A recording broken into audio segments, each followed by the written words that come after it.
Hello guys, welcome back to శుభ by. ఓర్ని Twitter ని షేక్ ఆడిస్తున్నారు భయ్య. మామూలు షేక్ అనమాట.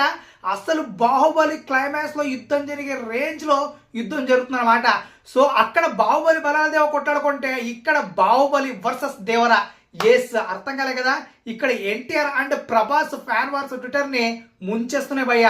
అసలు వీళ్ళ యుద్ధం చూడడానికి టిఎఫ్ఐ మొత్తం సిద్ధం అనేలాగా చూస్తూ ఉన్నారు. అసలు ఏకంగా all time record, Indian all time record పెట్టేస్తున్నారు ఆ ట్రోలింగ్ ని. ఆ రేంజ్ పిక్స్ కి తీసుకెళ్లిపోతున్నారు అనమాట.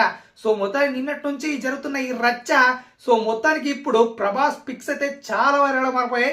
అండ్ ప్రభాస్ పిక్స్ ఒక ఫోటోని ఎవరైతే పెట్టారో ఎన్టీఆర్ ఫ్యాన్స్, అదైతే ఏకంగా 6.5 million views and 37K likes ఇప్పటిదాకా కొల్లగొట్టేసాయి. ఇది India's all time record pic, trolling pic అనమాట. సో రియల్లీ అసలు మనోళ్ళకి మామూలు పోస్టులు, హీరోల పోస్టులు వేస్తేనో లేకుంటే సినిమాల పోస్టులు వేస్తేనో లేపడం మానేసి ఈ ట్రోలింగ్ పోస్టులు లేపుతున్నారు అయ్యా.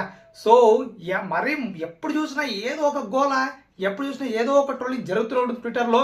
సో ఈసారి మాత్రం చాలా ఘోరంగా జరుగుతుంది అనమాట. ప్రభాస్ తల మీద బొచ్చులని పిక్ పెట్టి సో మొత్తానికి ట్విట్టర్ లో హల్చల్ చేస్తున్నారన్నమాట ఆ బొచ్చులని పిక్ తో. సో మొత్తానికైతే వాళ్ళేం తక్కువ తింటే ప్రభాస్ ఫ్యాన్స్ ఎన్టీఆర్ ఫోటో కూడా అలాంటిది ఒకటి మార్క్ చేసి పెట్టేశారు. బట్ అంత ఇంపాక్ట్ ఇవ్వలేదన్నమాట, అది అంత న్యాచురల్ లేదని. సో మొత్తానికి చాలా మందికి ప్రభాస్ పిక్కే బాగా నచ్చిందేమో, మొత్తం లేపి పారేశారు ఆ పిక్నైతే. సో మొత్తానికి వీళ్ళిద్దరి మధ్య యుద్ధం జరుగుతూనే ఉంది. ఎప్పుడు ఆగుతుందో లేదో, ఈ కాంట్రవర్సీ ఎప్పుడు తీరుతుందో, ఈ యుద్ధం ఎప్పుడు ఆగుతుందో. సో మొత్తానికైతే సోషల్ మీడియాలో రచ్చలేపుతున్నారు అయ్యా. ఈ మార్పుడు పిక్స్, ఈ పిక్స్ ఎందుకు వాడతారో అసలు వీళ్ళకే అర్థం కావాలి. ఈ ఫ్యాన్ వార్స్ అనేవి బయట అస్సలు జరగవు, బట్ ఈ ట్విట్టర్ ఉన్నంత కాలం ఈ ఫ్యాన్ వార్స్ అనేవి జరుగుతూనే ఉంటాయి.